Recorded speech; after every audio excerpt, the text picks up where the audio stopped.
Hi, I'm Anthea. I'm from the Art of Brilliance and I'm one of the team of trainers that's going to be working with Hazeley on the 6th of February. I've designed the session called Hugs, which stands for Huge Unbelievably Great Goals. And the purpose of this video, there'll be two, but this is so one of two, is to brief the lucky teacher who gets to deliver the hug session either with me or on their own, and give you a little bit of background and context. So I don't know how much you know about the Art of Brilliance already, and I'm hoping you're going to be able to see the introductory session on the day, but to give a little bit of background in case you don't get to see that, the Art of Brilliance was set up by Andy Cope. Andy Cope is our very own Doctor of Happiness. He's studied a PhD in positive psychology, so he's studied the psychology of people who do things really well and for people who feel great about life. And in his research, he discovered that about 2% of the population were unique in that they spent majority of their time living in the upreaches of their of positivity. So they spent the majority of the time feeling good and feeling happy, and that the majority of us fluctuate between feeling great, feeling okay, and feeling miserable. Andy studied these people, these top 2%, he called them the 2%ers, and he discovered by studying them some key attributes they've got and some key things they do that keep them being 2%ers. And the training that we do in the Art of Brilliance is basically to make people aware of the fact that it is possible to live a more positive, a happier lifestyle if we choose to be positive, and teach people some of the learnings from the 2%ers. So today's session that I've run is about two elements that we find 2%ers consistently do, and that is they consistently know what their strengths are and they play to their strengths, and they set themselves huge, unbelievably great goals. So what we will have told the students already by the time you've done the session is that today's about giving them the tools to be that best version of themselves more often, that they already know how to be the best version of themselves, but it's probably not something they're doing consistently, and today's about teaching them some tools so they can do it more often. So we start my session with introducing them to an example of a 2%er. So I've included in the materials a video of George, who is a train conductor. It's on a train from the south into London. It's actually a Belvita video, and what I'd like you to do is to start the session by introducing George as a 2%er and asking the students to notice what's so special about George. What does he do? What does he say? What's he good at? And what kind of impact is he having on the customers on the train? So do that as an introduction, so they get to remind them what it is we're looking for in a 2%er, and to really bring out what's special about George. And then introduce this session, explain to the students this session is about strengths and is about hugs, huge, unbelievably great goals. Remind them that most people aren't living to their full potential. They're not living in they're living well within the limits of their life. And remind the students that as teenagers they've got loads and loads of potential, and these techniques are to help them achieve their full potential. Maybe use the analogy of a Lamborghini. So a Lamborghini, a sports car. Imagine a Lamborghini only driving it ever at 27 miles per hour. What is the point of having a Lamborghini if you're going to only drive it at 27 miles an hour? And we want these students to think, they've got loads of potential, so what's the point of having all this potential if they don't use it? And the one ways that 2%ers make sure they achieve their full potential is they set themselves huge, unbelievably great goals. And another thing they do is they understand their strengths and they play to them. So we start the session after the video with a story.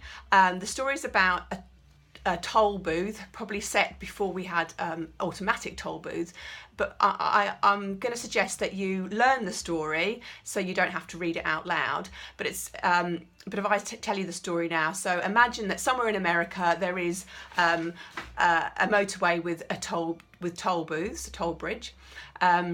There are 10 lanes of traffic, and the people that work on the toll bridge, they work in tiny little cubicles, and their job consists of taking $2 from the customers who want to go across the bridge, and then pressing a button, letting the barrier lift, and then when the barrier drops again, taking $2 from the next customer, etc, etc, etc.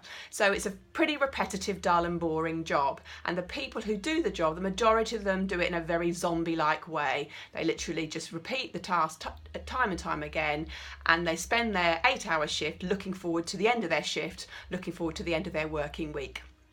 However, this takes place in lanes 1 to 9, but in lane 10 it's very different. In lane 10, the employee working is called Seb, and Seb loves coming to work.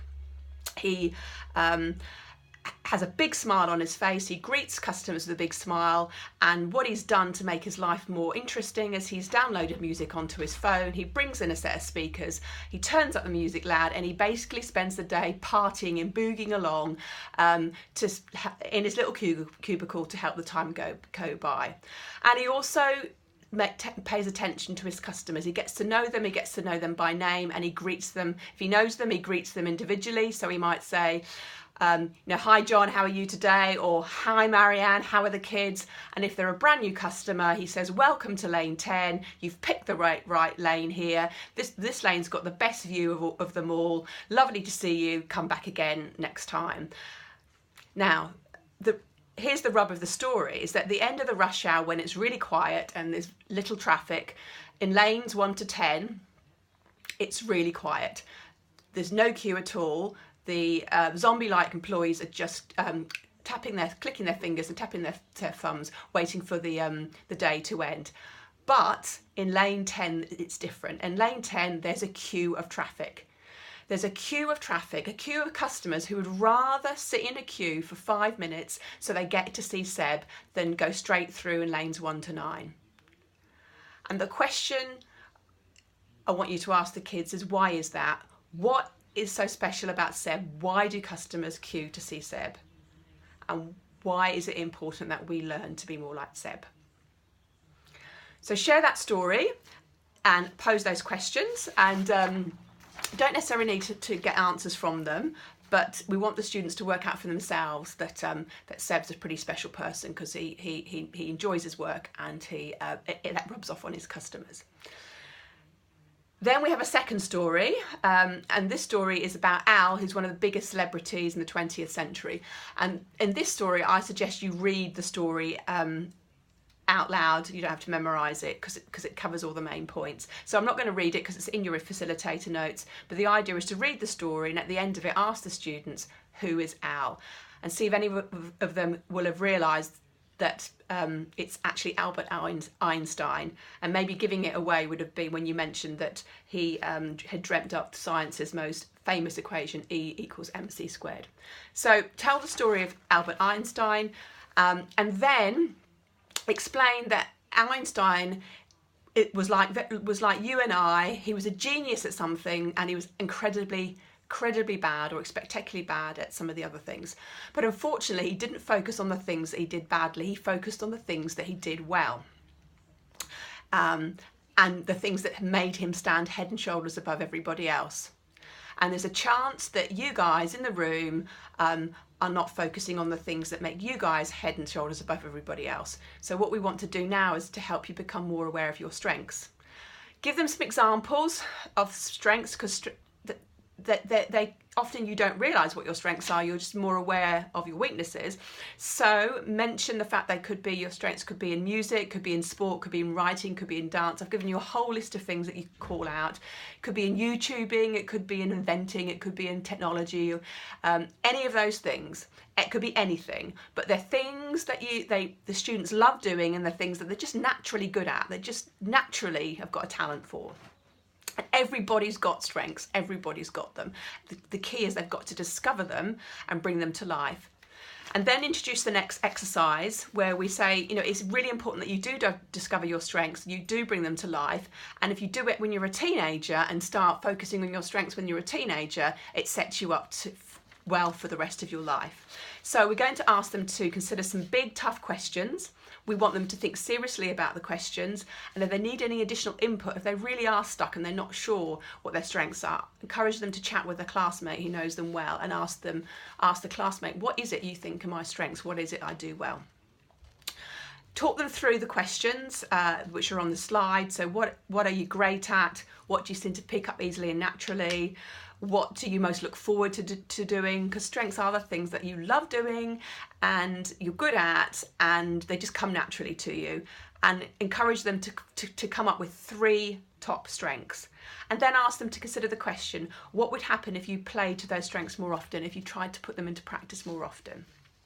Give them sort of 5 or 6 minutes to work that out themselves, and then facilitate a discussion where you ask the group to share some of their answers back. And the key thing is to make the point and get them to think about what would happen if they use their strengths more often. And then explain that the questions were designed to be difficult because actually we find it much easier to focus on our weaknesses. We all have this little voice in our head that continually tells us what is it we're not very good at. And what we're trying to do is get the students to focus on what they're good at, because that's what 2%ers do.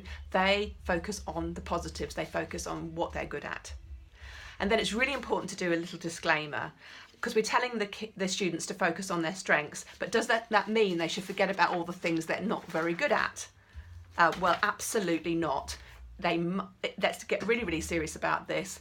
They will come across things. They will come across lessons they don't find interesting. They'll find some subjects boring. They'll find that some of the things they're asked to do at school don't play to their strengths. But learning in those lessons how to concentrate and listen and pay respect are crucial skills that will set them up well for the rest of their lives. Because when they go out into the workplace, they'll have to attend meetings that they don't enjoy, that are boring. They'll have to do tasks that don't interest them. And when you're working, you can't mess about. You just have to get on and do it and pay attention because you're looking to earn a salary. So the true test of being brilliant, of being awesome, is learning to work hard at things that you don't necessarily enjoy so that you make them good enough. You don't have to make them perfect. You don't have to make them A grade standard, but they need to be good enough. And this is a good lesson in life that they need to learn, because you don't want your weaknesses to get in the way of you achieving your strengths. I mean, a good example of this is that it is really important that kids get their GCSE in English and Maths at it used to be level C, I think it's level 4 now.